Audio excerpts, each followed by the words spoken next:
Cows have got to be milked, and cows have got to be fed. And this is a statistic that I think everybody needs to know, is that 98% of the fruits and vegetables and 86% of the milk in this country is harvested by migrant hands. 86% of the milk, 98% of the fruits and vegetables. The H-2A visa program allows employers to bring workers to the United States for seasonal jobs like vegetable farming or fruit picking.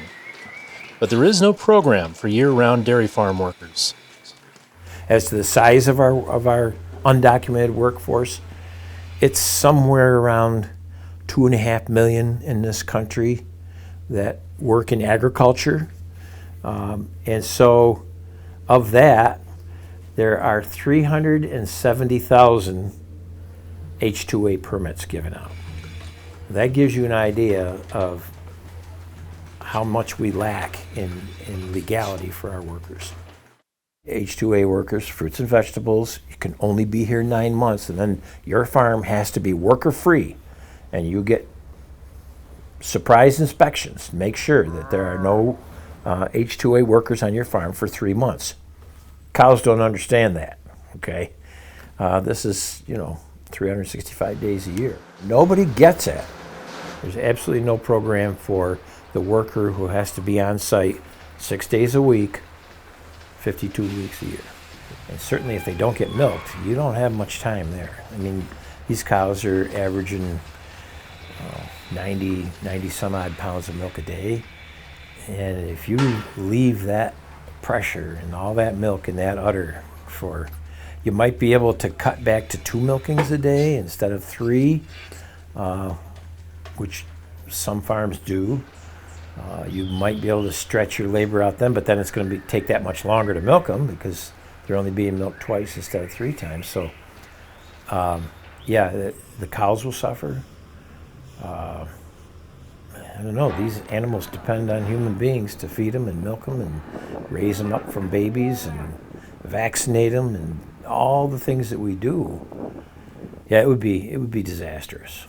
It really would. Farmers like McMahon have to take Social Security numbers and fill out paperwork for the federal government for every employee.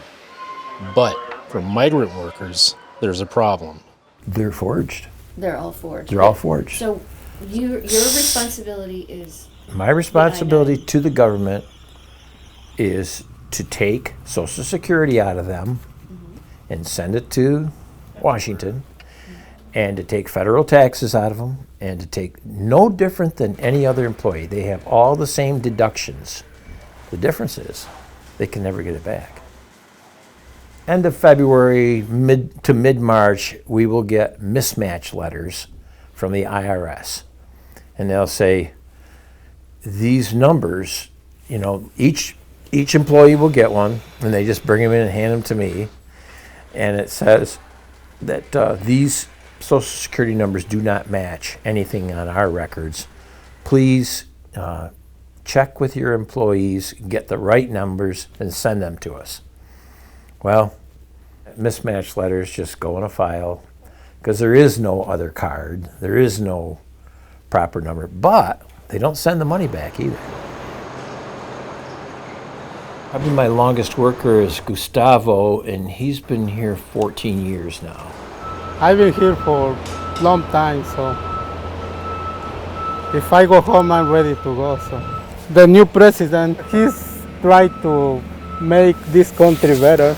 He's also trying to send home undocumented workers and is being very aggressive about that. Probably he's right. We don't belong to this country. So